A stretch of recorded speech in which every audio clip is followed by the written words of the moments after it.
بچہ آ گیا، یتیم بچہ. اس نے آ کے عرض کی حضور 3 گھر میں افراد ہیں، میں، میری بہن اور میری بیوہ ماں. والد حضور چلے گئے اور آج نہ 3 دن ہو گئے روٹی کوئی نہیں کھائی.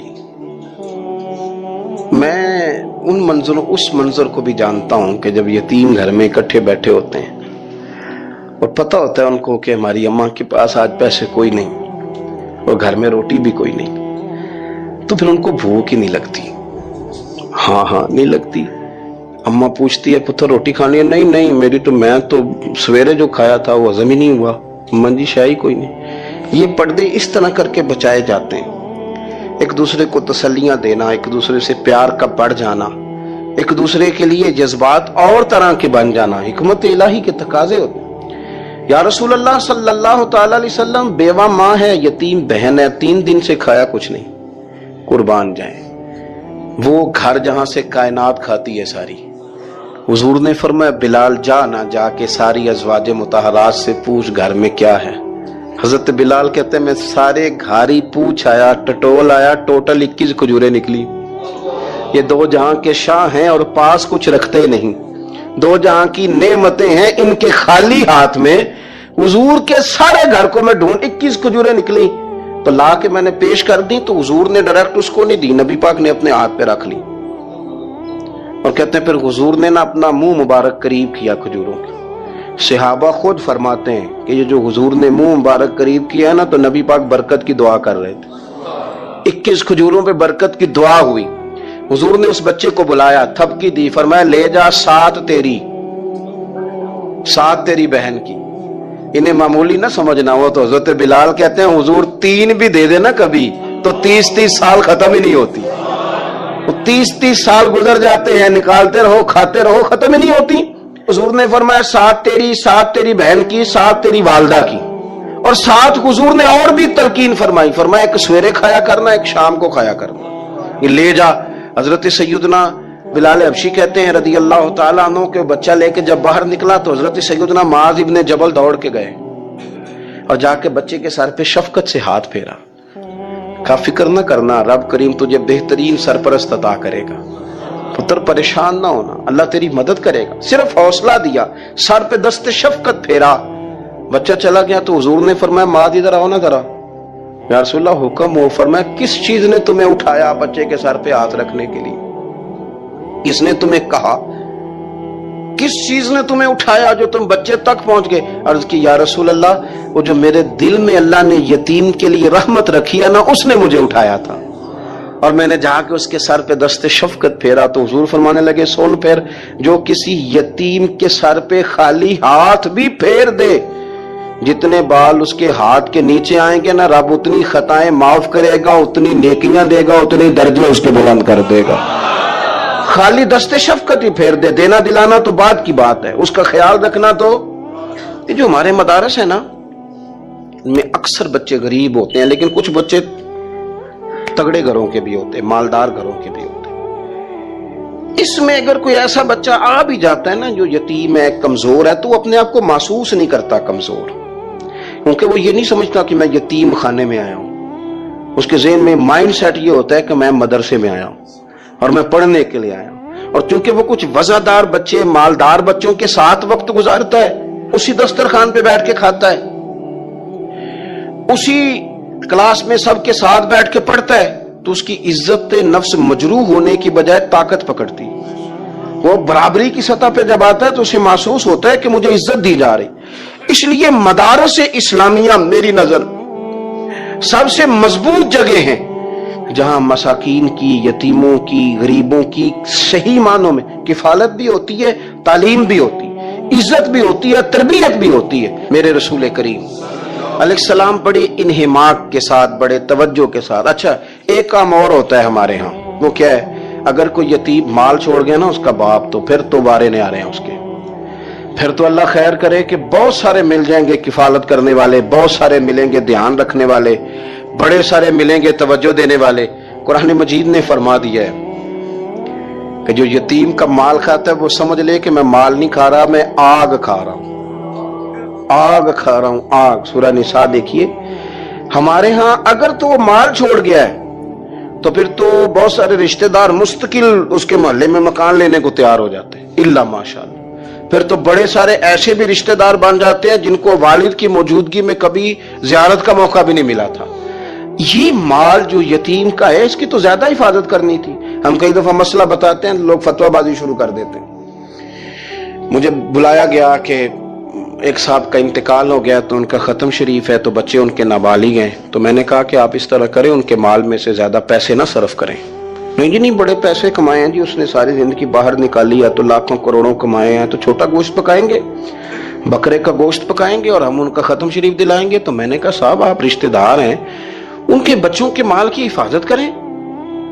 ختم شریف تو اس میں گوشت زیادہ ہونا ضروری نہیں، اس میں تو درد سے دعا کرنا ضروری ہے، اس میں تو تلاوت قرآن پاک کے سال ثواب میں ضروری ہے، ذکر اذکار ضروری ہے۔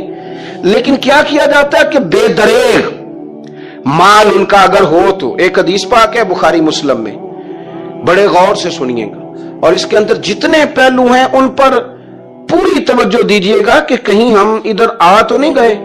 رسول پاک صلی اللہ علیہ وسلم نا ہمارے لیے سب سے بڑے حکیم ہیں، سب سے زیادہ حکمت حضور نے ہمیں بتلائی ہے کہ اس رستے چلو گے تو بچو گے، اس رستے جاؤ گے تو ہلاک ہو جاؤ گے۔ نبی کریم علیہ السلام نے فرمایا، بخاری مسلم میں فرمایا، 7 ہلاک کرنے والی چیزوں سے بچنا، اگر ان میں تم چلے گئے تو ہلاک ہو جاؤ گے۔ 7 چیزیں ہیں جو تمہیں ہلاک کر دیں، برباد ہو جاؤ گے، تباہ ہو جاؤ گے، ہلاکت کا سفر ہے یہ، 7 چیزوں سے بچو۔ یا رسول اللہ صلی اللہ علیہ وسلم وہ کون کون سی؟ تو حضور نے فرمایا اللہ کے ساتھ شریک نہ کرنا، ہلاک ہو جاؤ گے۔ دوسرا نبی پاک صلی اللہ علیہ وسلم نے فرمایا جادو نہ کرنا، ہلاک ہو جاؤ گے، ہلاک۔ اور یار جسے حضور فرما رہے ہیں ہلاک ہو جائے گا، وہ بچے گا۔ نبی پاک صلی اللہ علیہ وسلم نے تیسرے نمبر پر فرمایا جس شخص کے قتل کرنے کو اللہ نے حرام قرار دیا ہے اسے قتل نہ کرنا، ہلاک ہو جاؤ گے۔ چوتھے نمبر پر رسول پاک علیہ السلام نے فرمایا سود نہ کبھی بھی کھانا، ہلاک ہو جاؤ گے، ہلاک۔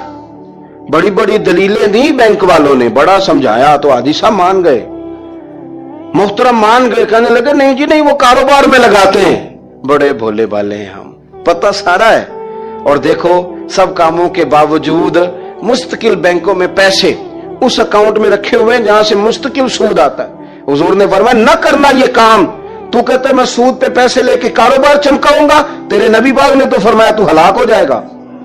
تو کہتا ہے میں مل لگاؤں گا، حضور نے تو فرمایا ہلاکت ہے۔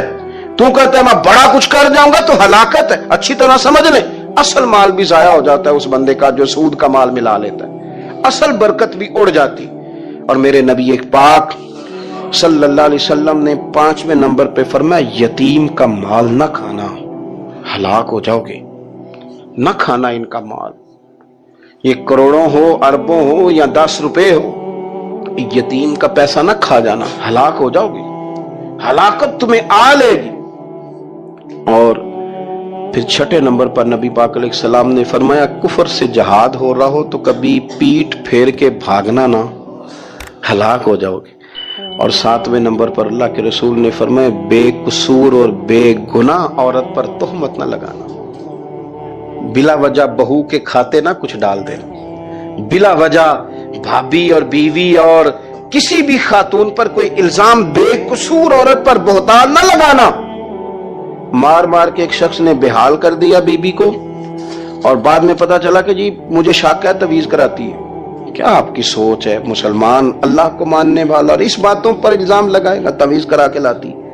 بے قصور عورت پر بہتان، ایک تو بات ہے اسے مارنا اور ایک یہ ہے کہ کوئی تکلیف دینا، اور ایک خالی اتنی بات کی کہ بہتان بھی نہ لگانا، اس پر الزام نہ لگانا، یعنی تم نے صرف بے قصور عورت پر الزام ہی لگایا تو حضور فرماتے ہیں ہلاک ہو جاؤ گے۔ یہ ہلاکت والا کام ہے، لیکن ہم بغیر سوچے سمجھے کہہ دیتے ہیں اس نے کہا ہے، اس نے کیا ہے، یہ کرتی ہے، یہ کام نہیں کریں۔ یہ 7 وہ چیزیں ہیں جو ہلاک کر دیں گی۔ نبی پاک صلی اللہ تعالی علیہ وآلہ وسلم فرماتے ہیں میں نا جنت کا دروازہ کھولوں گا تو ایک عورت کو نا میں سبقت لے جاتے ہوئے دیکھوں گا، یعنی وہ جلدی سے جنت میں داخل ہو رہی۔ یا بعض شارحین کہتے ہیں کہ حضور داخل ہوتے ہی سب سے پہلے اس کا چہرہ دیکھیں گے، حضور فرمائیں گے تو پہلے ہی آ گئی، بی بی جنت میں، حضور نے دروازہ کھولا تو جلدی سے نظر آئی، تو پہلے آ گئی۔ سب نے لکھا ہے کہ اس عورت کی شان یہ ہے کہ سب سے پہلے جنت میں گئی۔ میں نے حدیث پڑھی تو میں نے نیچے حاشیے میں لکھا، میں نے کہا میرا خیال یہ ہے کہ اس کی زیادہ شان یہ ہے کہ جنت میں اس کی سب سے پہلی ملاقات مدینے والے محبوب سے ہو گئی۔ یہ دیکھو کتنی بڑی شان۔ حضور فرمانے لگے تو کیسے پہلے ہی آ گئی، کون ہے تو؟ وہ کہنے لگی حضور میں بیوہ ہوں، میرے بچے یتیم تھے، میں نے ان کی خاطر نہ بیٹھی رہی، میں نے نکاح نہیں کیا، میں نے ان یتیموں کی پرورش کی، بیوہ بن کے زندگی گزار دی، ان یتیموں کے لیے بیٹھی رہی۔ اس کو جائز ہے، یہ کر سکتی تھی، لیکن اس نے سوچا کہ میں ان کی نگہبانی یتیموں کے لیے بیٹھی رہی۔ آج شان یہ ہے کہ مدینے والے کے لیے جب دروازہ کھلا ہے تو اس بی بی کو بھی رب کریم نے فوراً ہی جنت عطا فرما دی، یہ سب سے پہلے گئی۔ میں نے دیکھی ہیں ایسی عورتیں 23 سال میں بیوہ ہوئی پر عمر بچوں کے نام کر دی۔ اسے پتہ تھا کہ کل کو جب یہ بڑے ہوں گے تو یہ اپنے کمرے کا دروازہ بند کر لیں گے، یہ نہیں پوچھیں گے کہ اماں سوئی ہے کہ جاگ رہی ہے، ان کا آنا جانا الگ سے ہو جائے گا، ان کے تعلقات اپنے ہو جائیں گے، پر یہ بیٹھی رہی، یہ بیٹھی رہی۔ اس نے بچوں کو وقت دیا تو بچے تو کیا اس کو صلہ دیتے تھے، رب نے یہ صلہ دیا ہے کہ سب سے پہلے اسے جنت میں داخلہ عطا فرمایا۔ ابو داؤد شریف میں مسند امام احمد بن حنبل میں حدیث ہے، نبی پاک صلی اللہ علیہ وسلم کے چچا زاد تھے حضرت جعفر طیار، مولا علی شیر خدا کے بھائی تھے، جنگ موتا میں شہید ہو گئے۔ وہاں سے کوئی خبر لے کے نہیں آیا، لیکن رب خبریں دیتا ہے نا اپنے حبیب کو، اللہ غیب کے خزانوں کی کنجیاں دیتا ہے اپنے محبوب کو۔ نبی کریم صلی اللہ تعالی علیہ وسلم نا ان کے گھر گئے، ان کی زوجہ کا نام اسماء بنت امیس تھا۔ حضور نے فرمایا اسماء میرے بھتیجوں کو میرے پاس لاؤ، محمد بن جعفر اور عبداللہ بن جعفر رضی اللہ تعالیٰ عنہ۔ بچے قریب آئے، حضور کو پتہ ان کے والد شہید ہو گئے، نبی پاک نے اپنی ناک مبارک ان کے رخساروں پہ رکھے، پھر حضور نے ان کا ماتھا چوما، پھر نبی پاک صلی اللہ علیہ وسلم نے سینے سے لگایا، فرمایا حجام کو بلاؤ نا ذرا، ان کے بال تراشے کتنی بڑے ہو گئے، حجامت ہونے والی۔ حضور پیار کر رہے تھے، آنکھوں میں آنسو تھے، تو جناب اسماء قریب آئیں، کہنے لگے حضور میرے شوہر کی کوئی خبر آ گئی ہے؟ تو نبی پاک صلی اللہ تعالی علیہ وسلم نے گردن مبارک اٹھائی تو آنکھوں میں آنسو تھے، فرمایا رب نے میرے بھائی کو شہادت کا درجہ عطا کیا ہے، فرمایا کوئی آہ و بقا نہ کرنا میرے بھائی پر، اللہ نے اسے شہادت کا درجہ دیا ہے۔ حضرت جعفر طیار کے گھر والوں کے لیے حضور نے صحابہ کو حکم دیا کہ یہ غم میں ہیں، ان کے لیے کھانے پکا کے لاؤ۔ پھر نبی پاک ان بچوں سے پیار کرنے لگے، فرمانے لگے یہ جو ہے نا محمد بن جعفر یہ اپنے دادا جناب ابو طالب سے ملتا جلتا ہے، اور یہ جو عبداللہ بن جعفر ہے یہ تو سارا میرے ساتھ ملتا جلتا ہے۔ نبی پاک صلی اللہ علیہ وسلم پیار کرتے، باتیں کرتے، حضرت اسماء رونے لگیں۔ یہ ابو داؤد شریف میں مسند امام احمد بن حنبل میں چمکتے جملے، عرض کرنے لگی حضور میرے بچوں کا کیا بنے گا، کون کفالت کرے گا؟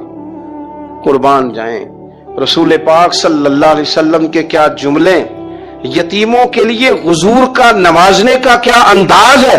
فرمایا اسماء تو فکر نہ کر، انا ولیہم فی الدنیا والآخرہ، فرمایا میں دنیا میں بھی ان کا وارث بنوں گا، قیامت کے دن بھی ان کا وارث بنوں گا۔ تو صرف دنیا کی بات کرتی ہے کہ نظام معیشت کا کیسے چلے گا، اور میرا وعدہ یہ ہے کہ دنیا میں بھی ان کی سرپرستی کروں گا، آخرت میں بھی سرپرستی کروں، آخرت میں بھی میں ان کا خیال رکھوں گا۔ آپ غور تو فرمائیں، توجہ تو کریں کہ اس قدر زیادہ حضور کا انہماک اس طبقے کے ساتھ ہمیں اپنے دائیں بائیں عزیزوں میں، رشتہ داروں میں، دوستوں میں، علاقہ میں، پڑوسیوں میں، محلے داروں میں دیکھنا چاہیے۔ یہ بچے بیچارے میں نے دیکھا ہے ان کے بگڑنے میں اصل بات یہ ہوتی ہے کہ کوئی مخلص ہو کے سرپرست نہیں بنتا۔